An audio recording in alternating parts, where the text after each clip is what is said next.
So I came across this fascinating 30-day experiment that asks a really simple question. What actually happens to your brain when you just delete TikTok? The answer, well, it might surprise you. I mean, does this sound familiar to you? Because it sure does to me. You grab your phone for literally one thing, to check the time, to answer a text, and it's like this invisible tractor beam just sucks you into the scroll. Before you even realize it, nearly an hour is gone. You're watching something completely random, and your brain just feels a little fuzzy.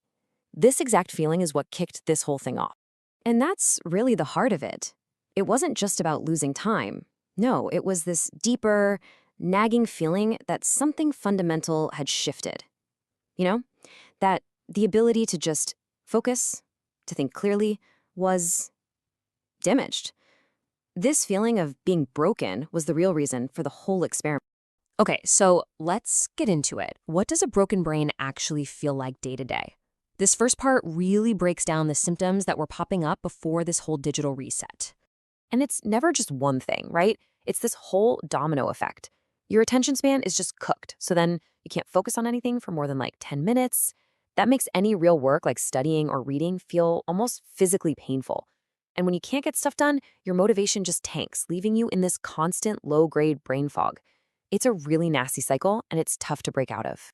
And this question is the big turning point, because it is so easy to blame ourselves, right? To think, ugh, I'm just lazy, or I have no self-control. But this question flips the script entirely. It asks, what if the problem isn't some personal flaw? What if it's the input, what we are constantly feeding our minds?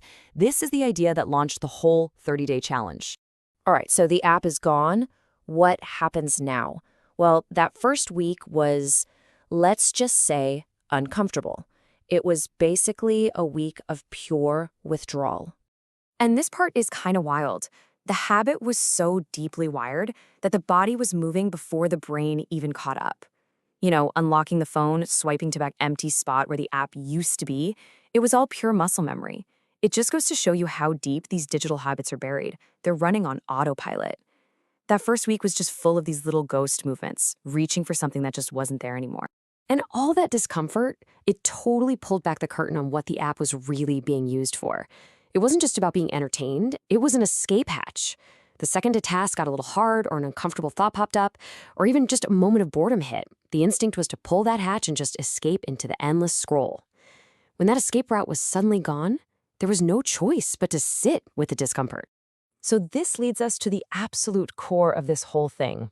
After pushing through that initial rough patch, a huge insight came to light about what motivation even means in this digital world.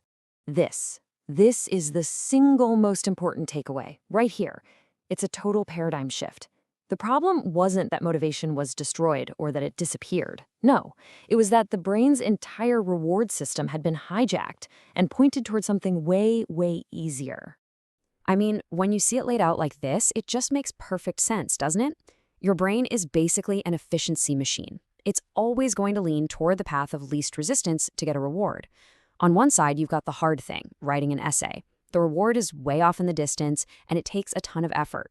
On the other side, you've got TikTok. The reward is instant, it's constant, and it takes zero effort. Honestly, it's not a fair fight. Our brains are just making the most logical choice for the easiest dopamine hit. So, what's life like on the other side? After 30 days of taking away that easy option and just letting the brain recalibrate, what actually changed? Let's get into the real-world results.